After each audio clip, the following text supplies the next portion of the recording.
I'm going to be honest straight away here. There isn't one particular amount that your comic is going to cost because it depends on a variety of factors. The truth is, it could cost tens of thousands of dollars or it could cost next to nothing.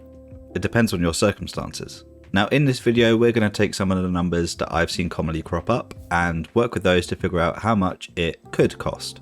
Before we get into the numbers though, I want to contextualize them a little bit. I'm only going to be focusing on the visuals because I've never been paid to write a comic book, so I've got no experience to fall back on. But if you are a writer and you're watching this, then I'd love to know what your successes and failures have been in getting paid properly for writing for comics. So let me know in the comments below. And with that being said, let's get back to those numbers. Here's a handy little table of what you should expect if you want a professional, top of the line comic.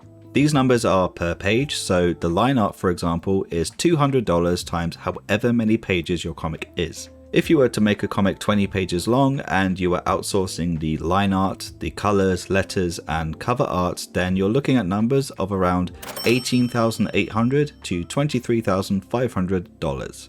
And that is for one book. That means you're going to need to sell at least 6,000 to 8,000 copies of your book at about $3 each just to pay for the art. So unless you've got a lot of cash you don't mind risking for a passion project, or you're sure you're creating a comic that will sell lots, then you may want to look for indie artists to help bring your book to life. Now, indie artists' prices are going to fluctuate a lot because it depends on their skill level, their past experiences, where they live, whether they're freelance or whether they're working part-time, and a whole host of other factors. But we need to work with some numbers, and I was able to find these. So using our 20-page comic as an example, you're looking at around $6,900 to $17,400 for a completed book. If you were to sell your book for $3 each, then you'd want to be selling in the region of 2,500 to 6,000 copies to cover the art costs. Now, the idea with this is to give you a bit of a foundation to work from. If you're making your first comic and you want to look for an artist, then you should have these sorts of numbers in your head. If you thought you could just give the artist $200 to do all of the artwork, then you're in for a rude awakening. The reality isn't as cold as these numbers suggest though, and there are a couple of things that you can do to help reduce the cost of the art fees. These won't always apply because it depends on the artist, but I'm speaking for myself as a comic artist, the kind of things that will help me reduce my page rates. Number one, first and foremost, be really nice. Politeness and respect go a long way, so make sure you respect both the artist's time and skill. You may think that's a no-brainer, but I've had conversations with people and based on those interactions, I've made a mental note to never work with them, irrespective of what their project is.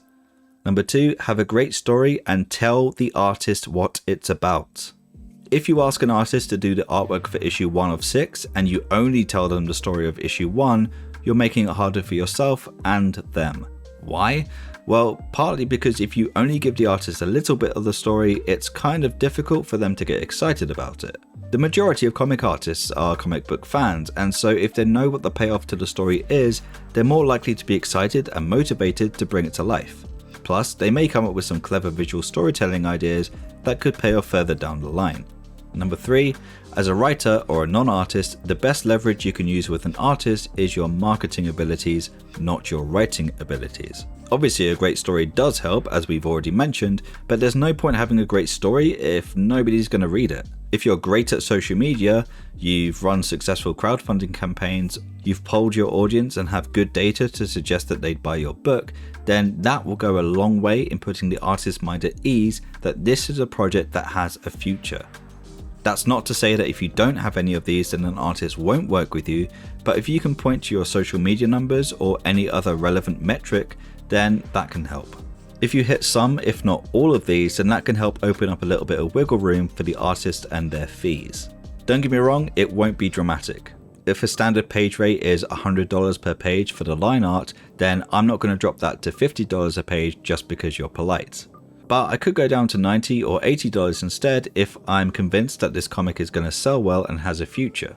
And depending on the length of the comic, that can add up to quite significant savings for the creator.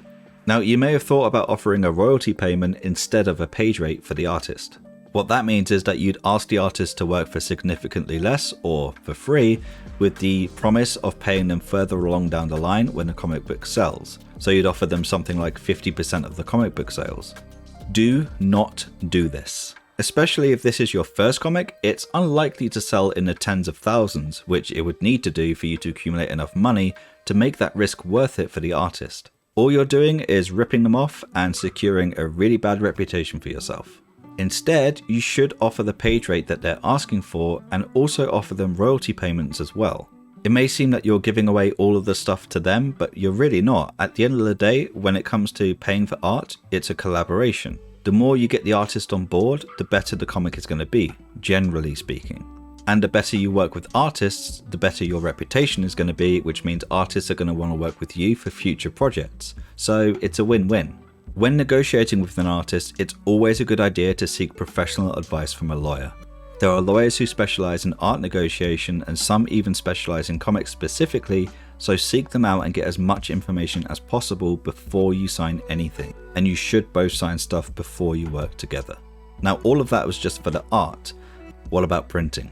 There are two routes you can go down when it comes to printing. You can risk a lot of money, or you can risk a lot of inventory. Printing tends to work in a way where the more you print, the less it will cost you per book. So printing 100 books may cost $5 per book, but printing 1,000 books may cost $1 per book. So if you print in bulk, it becomes cheaper, if you're able to sell. If you can't sell, you may be stuck with 1,000 books in your front room, which can be a problem in and of itself. Printing costs vary a hell of a lot based on where you're located and what your local printers are charging. You may be able to work out some wiggle room with them if you get to know them. Honestly, going into the numbers would kind of be a waste of time because of that, and it's one of the #1 reasons why a lot of creators are making digital comics only. So with all of that in mind, if you're a writer looking for an artist, you should budget for around $5,000 for your first book. Ideally, try and accumulate more if you can, and remember, when it comes to art, you get what you pay for. Making comics with the sole purpose of turning over a giant profit is extremely unlikely. It doesn't mean it's not possible, and there are multiple ways for you to make money with your comic beyond direct sales. And we're going to explore those options in next week's video, so make sure you subscribe so you don't miss it. And as always, have fun drawing.